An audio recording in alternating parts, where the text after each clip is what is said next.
Yo, so in this video, I'll be recapping the crazy Sunday night football game between the Las Vegas Raiders and the Los Angeles Chargers.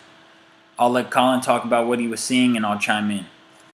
Okay, so I want to start the show with the Chargers-Raiders. That's the best football game of the season. That was the best NFL football game of the season. It was crazy. So I'm going to get to something in about 5 minutes, but I want to address Brandon Staley, the overtime timeout. Remember they talked about the overtime timeout? And, did that make the Raiders say, hey, now we're going to go for the win instead of settling for a tie? I don't believe the Raiders ever thought that because a tie means you face Kansas City. Yeah. A win like the Raiders got, and you face Cincinnati. I'd rather face Cincinnati. Cincinnati is not no easy pick'ems. I don't know why Colin's acting like playing Cincinnati is going to be easy. I understand you don't want to play the Chiefs, but let's understand this. Let's get this straight. When you're a desperate franchise, you're just looking to get into the playoffs. The Raiders were not thinking, if we win, we play these guys, but if we tie, we play these guys. They just wanted to be in the playoffs. The Raiders were definitely thinking tie. The Raiders, if the Chargers did not call that timeout, the Raiders would have gladly taken the tie. The Raiders were going to take the tie, but when the Chargers called timeout, the Raiders said, F it, we'll just go for it. And they ended up getting that first, and it put them in great position to take that field goal. And you saw that they let the clock run out, and Carr was even yelling at the sidelines at the very end because the clock went down a little too much, because for a second he was worried that they were actually going to just say F it and take the tie. The Raiders were definitely going to take the tie.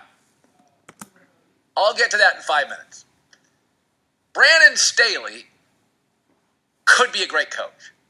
He's got 3 things working against him, and they're all optics. He's overrated. 1 is Justin Herbert is great. 5,000 yards, 67% completion percentage, 98 passer rating, Pro Football Focus top 4.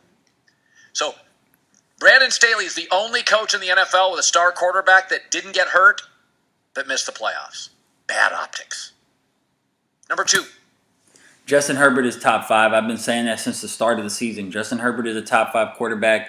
Look, Russell Wilson faced injuries this year. Russell Wilson was out for a number of weeks. Deshaun Watson didn't play the entire season. When you look at the quarterbacks that participated in the National Football League this year, Justin Herbert is easily a top 5 quarterback. The only guys who I could take for certain over Justin Herbert are Tom Brady, Aaron Rodgers, and Patrick Mahomes. Anybody else, I would take Justin Herbert over anybody else in the National Football League currently. When you look at him, 6'5", big, tall, strong. He's about 240 at least. A big arm, can fit the ball in anywhere. He's mobile. He's tough. He's smart. There's nothing that he can't do. The only problem that I have with Justin Herbert is sometimes he lacks touch. He's one of those guys who just throws bullets and he'll break your hand when you're catching the ball. I see the ball pop out of the receiver's hands a lot. He has a good receiving core, and they still have a lot of pop-ups. They still have a lot of drops because he's just throwing bullets at them. He's one of those guys who, because he has a great arm, it's kind of a curse a little bit because he's trying to fit the ball into places where he probably should just go to the next read. That's my only concern with Justin Herbert. And early in the season, there was a little bit of accuracy issues, but towards the end of the season, it seemed like that wasn't a problem anymore. But those are probably if I had to nitpick, those would probably be my only concerns about Justin Herbert. But Justin Herbert is phenomenal. The drive to send the game into overtime was incredible. It's probably one of the great clutch drives that I've seen by a quarterback in my time watching football. He converted so many. He converted 4th and 10. Then he got the PI on another 4th and 10. Then he completed a 3rd and 10. Then he had that where he dotted up, I think it was guiding on the sidelines with 3 seconds left. And then they went over the play call, and they went over the play, and they ruled that it was a catch, and they made it 5 seconds on the clock. And then he throws that strike into the end zone. And if you're the Raiders, that's the most Raiders shit ever. Like, you cannot let them get that touchdown where he just dotted it up the middle. He threw that bullet in the end zone. That was crazy. Then to start overtime, once he got the ball in overtime, he completed 4th downs over there. For the game, they were 6 for 7 on 4th downs. That's just incredible. That's get out the way, give the ball to the best player on your team, and just let him make a play. Going for it. Your own 18, trailing by 3, on the road against Derek Carr, and you have a second-tier defense if you don't get it. Bad optics, you fail. 3, you're a defense. Yeah, that was ridiculous. They went On 4th and 2, they went for it on their own 18. That was crazy. The craziest part to me was they didn't even draw up some crazy play. They did a handoff. It was a slow handoff. It looked like they weren't even settled, and they just ran the ball up the middle. And everybody in the stadium knew that it was a run. It was easy to stop. They weren't even close to getting it. It was a terrible play call, and that's that analytics shit. The coach is coaching the game like he's playing Madden, like he has a PhD in fucking Madden. It's ridiculous. You got to punt that away. You have to punt that away. And he's lucky that his defense held them to 3 points, or it could have got real ugly fast. Coach, you're 29th in total defense. Most of the defensive coaches in this league, they have issues like New England, but a great defense. Like Miami, but a great defense. Like Denver, but a great defense. Like Washington, but a really good defense. Like Pittsburgh, but a really good defense. You got to master your side of the ball. So let me start with Brandon. Yeah, they can't stop a nosebleed in Los Angeles. They let everybody run on them. The Raiders are not a running team. The Raiders cannot run the football that well. They've made a little bit of a heel turn towards the end of the season where they've been trying to force the run a little bit more, but they do it with very little success. That O-line doesn't get a great push for the running back, and they don't create a lot of gaps. So I can't believe that the Chargers are just that bad defensively. When you look at their personnel, Joey Bosa, Derwin James Jr., Chris Harris, something's not adding up. Something's not adding up, and there's no one else to fault but the coach. In the analytics. He's a big analytics guy. I like analytics too, but I believe in manalytics. Do not reduce men to numbers. I'll give you an example. When they went for it, I wouldn't have. 4th and 2 at their own 18. Are you considering that you're on the road and your quarterback can't necessarily hear, meaning some of your offensive linemen can't hear and they won't get the push? Like when they did that shit against the Ravens. They did that shit against the Ravens. They beat the Raiders on Monday Night Football in I believe it was week 4. And then they played the Ravens the very next week in Baltimore, and they went for it on 4th and 1 on their own 18, and they didn't get it. Herbert tried to throw the ball to Keenan Allen, and it was just a miscommunication, and they got whacked that game. They got whacked. So they haven't had a lot of success with this little philosophy that they've been doing of just rolling the dice every single time. And I get it. You have a top 5 quarterback. You trust your quarterback more than you trust your defense, but at some point you just got to put numbers aside and just feel the game out a little bit, as Colin's saying. To all the Princeton analytic grads, they ever consider that? Ever athletic in their life and actually couldn't hear in a stadium? All the analytic people forget stuff like, oh, God, if we don't make it, we give it to Derek Carr. He doesn't go backwards, so they're going to get some points. They did a field goal, which is how many they lost by. Does anybody ever think about that stuff? Your defense, Chargers defense, is bad. This Raider offense is so nasty. You cannot let this Raider offense score 35 points. Like, this Chargers defense must be horrible to let this. I've watched the Raiders all year long. To let the Raiders score 35 points on you with Henry Ruggs gone, with John Gruden gone, it's just, that was nasty. Their defense is terrible. One thing, if I had a great defense and I was facing a terrible quarterback there, and I'm like, yeah, I got Pittsburgh's defense and their quarterback's a backup. I can push them backwards. I'm giving it to Derek Carr with my defense on the road. My offensive guys can't hear, so you're not going to get the push. Like, there's got to be some context for some of this stuff. I know you're all brilliant out there in your analytic world. Did you ever play a game with men, alpha males? Like 4th and 2 on the road, the defensive guys are going to get a better push. They can hear. I mean, a lot of this stuff is watch teams on the road. I always say, the coach was literally coaching like he was playing a game of Madden. And the Chargers got off to a very slow start. Nobody's really talking about that. Nobody in the segments this morning is talking about that. But the Chargers got off to a really slow start. The Chargers came out looking nervous. Even Justin Herbert a little bit. They came off a little shaky in the beginning, and they allowed the Raiders to get up 10-0. I can't blame that all on the coach. The players looked a little off in the beginning. Maybe you could say the coach could have had them more prepared, but the Chargers started this game off slow, and if they had came out with a little more fire, maybe they could have got this thing nipped in the bud before it got too late. Much less willing to go for it in certain situations based on my players, and Peyton Manning always says this during the Manning cast. Get the points. Watch the drive. You're getting pushback every third play. Just get points. It feels good. Go to the sidelines. Everybody's in a good mood. So I hated that call. Now so a lot of this with Brandon Staley is just bad optics. And he doesn't have a winning resume. Again, if Andy Reid did it or Bill Belichick, they'd get some pushback. But when you've never won. Any coach that goes for it on 4th and 2 on their own 18 in a must-win game is going to get pushback, especially if you don't get it. That's one of those calls where you better get it. If you don't get it, it's going to be a problem. So I don't think just because he's a new head coach that's the reason why everybody's hammering on him today. I think they're hammering on him today because he's lost multiple games this season with that same philosophy.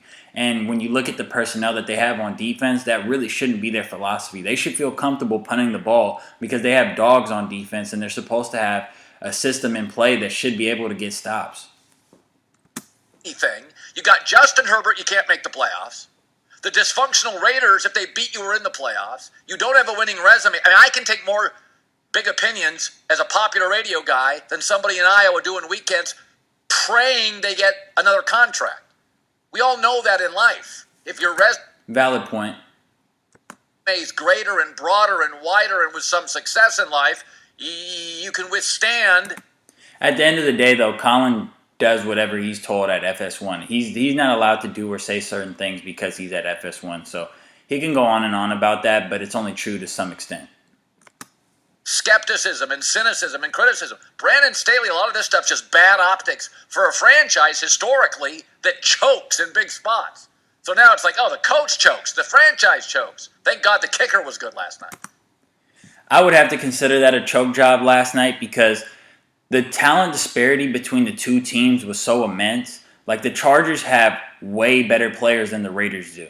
It's not even close. If you had to pick the top 10 players on both teams, a majority of the 10 would be on the Chargers. Like, it's not even close. So they were supposed to pull that game out. The Raiders had an intern head coach, for crying out loud. You're supposed to pull that game out. You're not even supposed to be in that situation, to be honest. They shouldn't have been in a do-or-die game in Week 18, but because they were in it, they were supposed to win that game. The other thing is the question about overtime and calling the timeout. And this goes to the bad optics. So Brandon Staley is a defensive coach. And he called a timeout in overtime. And the sense is, he called a timeout in overtime.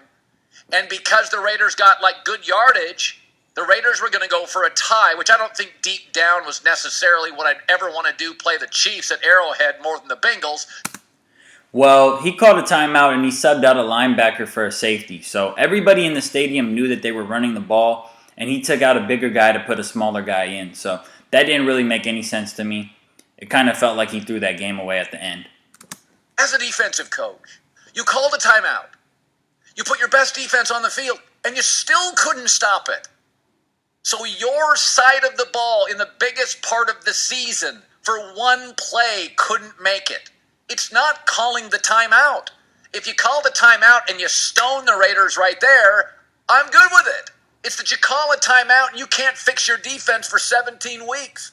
What's been the liability for the Chargers all year? The run defense. And the Los Angeles Chargers had the worst run defense this season. I don't care what the stats say. When you look at their games, any team that wanted to pound them could pound them. Any team that wanted to have their way with them could have their way with them. They were keeping Herbert on the sidelines, and it really takes away the chemistry and the flow that they were having on the offensive end by forcing Herbert to sit out.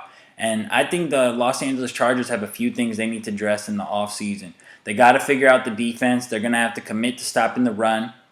I think the OC and Herbert aren't really the greatest pairing. They're going to have to figure that out. If they have to bring in somebody new or if they're going to have to just maybe another year in the system for Herbert. But I don't really think the OC was the one who used to be the OC for Drew Brees down in New Orleans. And I don't really think him and Justin Herbert are the best match.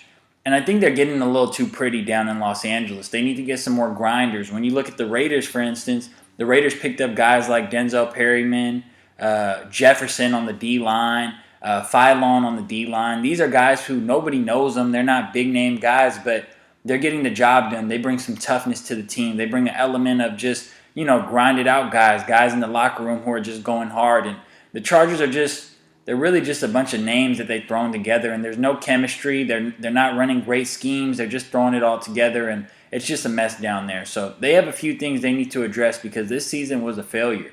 This season was a failure, and it wasn't because of the quarterback. The quarterback play is not the reason why this team wasn't in the playoffs. So that's a big problem, and somebody's going to have to pay for it. The one way to lose with a star quarterback is if you have a lousy run defense and he ends up sitting on the sideline and watching the other quarterback. Facts. Ask Aaron Rodgers about that. The Packers have been getting pounded for years. Ask Aaron Rodgers about that. So again, I don't know if Brandon Staley can coach or not. I don't know. Sounds like a smart guy. The media loves smart analytic guys. Well, I can't deem him as a smart guy. I can't label him as a smart guy because other people are saying that. He hasn't done anything to prove that he's a smart guy. Once again, I had this Chargers team winning 11, 12 games at the start of the season, and they blew it. And it's not because of the quarterback. So we got to point the finger at somebody, and something was off with that defense all year long, and something was off with the play calling on the offensive end. I know they were generating points, but that's because they have so much talent. Anybody could have generated points with that roster. But the play calling was a little suspect on both ends. But it's the optics for an organization that whiffs too much in big spots. You don't have a winning resume. The analytic stuff feels much better when Andy Reid does it, doesn't it? Or Nick Saban does it, or Bill Belichick does it. Again, if you're in your career and you're just trying to survive, and let's be honest, we're going to have 8 new coaches have new jobs. You're just trying to survive. Again, I would consider that a choke job. The Chargers are just so much more talented than the Raiders. The talent differential is so immense. Like, if you had to name the 10 most talented players on the field last night, you probably have to give 6 to the Chargers. Derwin James, Joey Bosa, Justin Herbert, Keenan Allen, Mikey Williams, Austin Eckler. I might be forgetting some people, but that's 6 off the top of my head. Now for the Raiders, Derek Carr, Max Crosby, Casey Hayward, Darren Waller, even though Darren Waller is coming off of injury, and that was his first game in several weeks. So, yeah, there was more talent on the Chargers side. The Chargers were expected to do more, and the Chargers dealt with less turmoil during the year. So that was a choke job last night. And congratulations to the Raiders for getting the job done. The Raiders have been facing turmoil throughout the year. From the John Gruden scandal, we could debate whether he should have been fired for that or not, to the Henry Ruggs incident that left him no longer being a part of the team. This Raider team has dealt with a lot throughout the season, and it kind of just was in Raider fashion to win the game the way that they did, going into overtime. And they've been 4-0 in overtime this year. And Carr is in my MVP conversation. He's not going to win it. I wouldn't give it to him. I would give it to Aaron Rodgers. And my runner-up would be Joe Burrow. But if I had a third or fourth person in the MVP, I'd probably go Derek Carr third, just because at the end of the day, it's MVP. It's most valuable player. And this team, for a majority of the season, has just ride or died on Carr being able to make plays or not. And his stats haven't been the greatest, but like Al Michaels said last night during the telecast, he's made it happen whenever they needed it. You got to consider that too. Well, that's selfish. I'd only be worried. Ask your wife what she thinks. Yeah, occasionally you need to be selfish as a head coach. Got to worry about you. Ask your kid. But anyways, once again, congratulations to the Las Vegas Raiders. And the Los Angeles Chargers are going to have a lot of things to go over this offseason. They're going to have a lot to figure out. Thanks for viewing the video. Peace.